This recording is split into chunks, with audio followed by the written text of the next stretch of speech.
Hello guys, આજે આપણે બનાવશું ફરસાણમાં ખવાય તેવા અળવીના પાનના પાત્રા બનાવશું। અત્યારે ચોમાસાની સિઝનમાં અળવીના પાન આપણને માર્કેટમાં મળી રહ્યા હતા, એટલે આપણે 250 ગ્રામ અળવીના પાન લીધા છે। તેને સારી રીતે ધોઈ લીધા છે, સાફ કરી લેવાના છે। ધોઈને કંઈ માટી હોય તો તે નીકળી જાય છે। એક વાસણમાં ડુબાડીને ધોઈ લીધા છે, સારી રીતે સાફ કરી લેશું આગળ પાછળ પાનને। બધાય પાન સાફ થઈ જાય ત્યાર પછી તેની આ નસો હોય તે કાઢવાની છે। બહુ જાડી હોય તે કાઢી લેવાની છે। આ રીતના ચાકુથી આપણે કટ કરી લેશું। આપણે પાત્રા બનાવવામાં મેઇન આ નસો કાઢવાની જ વાર લાગે છે, બાકી પાત્રા બનાવવામાં કાંઈ વાર લાગતી નથી। જો આ રીતના બધી જાડી એવી નસો હોય તે ચાકાથી કાઢી લેશું, અને બહુ જાડી ના હોય નસો તેને આપણે વેલણથી પણ ફ્લેટ કરી શકીએ છીએ। જો આ રીતના નસો ઉપર થોડું વેલણ ચલાવી લેશું એટલે તે બેસી જાય છે, રગુનો રસ નીકળી જાય એટલે ફ્લેટ થઈ જાય છે। આ રીતના આપણે વેલણથી પણ કરી શકીએ છીએ, પણ વચ્ચેની જે જાડી નસ હોય છે તે એક કાઢવી પડે છે। જો આ રીતના આપણે બધાય પાનને રેડી કરી લીધા છે। તમે જોઈ શકો છો બધા પાન આપણે રેડી થઈ ગયા છે। હવે આપણે સાઈડમાં લઈ લઈશું પાનને। આપણે હવે બેટર બનાવવા માટે 8-10 લસણની કળી લીધી છે, 1 ઇંચ આદુનો ટુકડો લીધો છે, 3-4 મરચી લીધી છે, અને જીરું લીધું છે આખું, બધું સારી રીતે ખાંડી લીધું છે। એક વાસણમાં આપણે લોટ લેશું। 3 વાટકી આપણે ચણાનો લોટ લીધેલો છે, તે છાળી લીધેલો છે। તેમાં આપણે જે મરચું આદું ખાંડેલું છે તે એડ કરી દીધું છે। થોડું અજમા નાખેલો છે, અડધી ચમચી જેટલો, 1 ચમચી વ્હાઈટ તલ નાખેલો છે, 5 ચમચી હળદર નાખી છે, ધાણા જીરું 1 ચમચી, 1 ચમચી લાલ મરચું, 1 ચમચી ગરમ મસાલો, ટેસ્ટ મુજબ મીઠું તમે નાખી શકો છો, અને આમચૂર પાવડર નાખ્યું છે આપણે અત્યારે। તમે આંબલીનો પલ્પ પણ નાખી શકો છો। આપણે અત્યારે આમચૂર પાવડર યુઝ કર્યો છે, લીંબુનો રસ પણ તમે યુઝ કરી શકો છો। આ રીતના થોડું એવું પાણી નાખીને આપણે બેટર બનાવેલું છે, થોડું પાણી નાખીને બેટર બનાવશું। બહુ ઘટ પણ બેટર ન હોવું જોઈએ અને બહુ પતલું પણ ન હોવું જોઈએ, આપણે પાનમાં લાગે એ રીતના બેટર બનાવવાનું છે।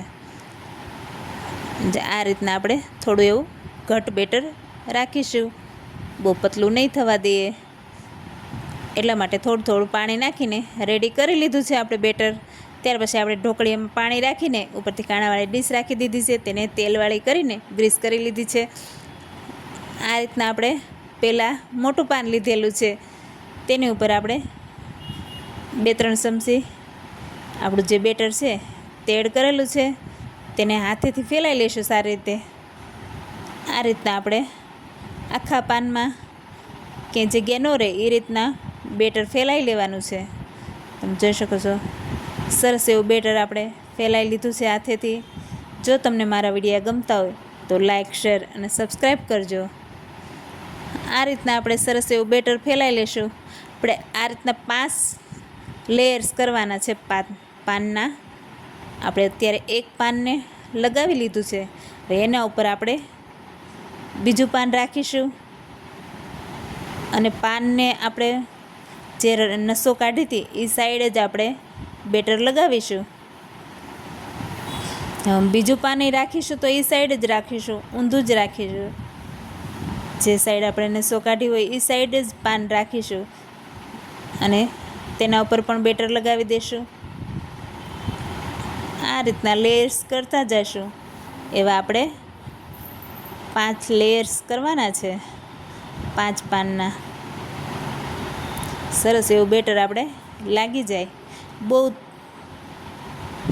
ઝાઝું નથી લગાડવાનું, મીડિયમ પાથરતું જવાનું છે, બહુ પતલું નહીં બહુ જાડો દળે નહીં, એ રીતના આપણે બેટર પાથરીશું।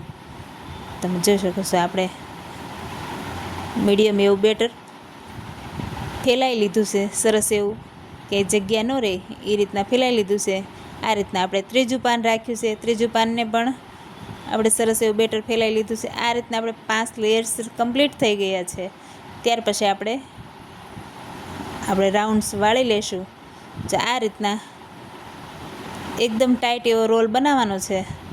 તમે જોઈ શકો છો, બે સાઈડથી આપણે પહેલાં કવર કરી લીધું છે. ત્યાર પછી આપણે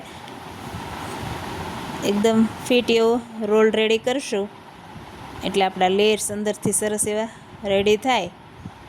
તમે જોઈ શકો છો, આ રીતના આપણે રોલ્સ બનાવી લેવાના છે, સાઈડમાં રાખી દેવાના છે.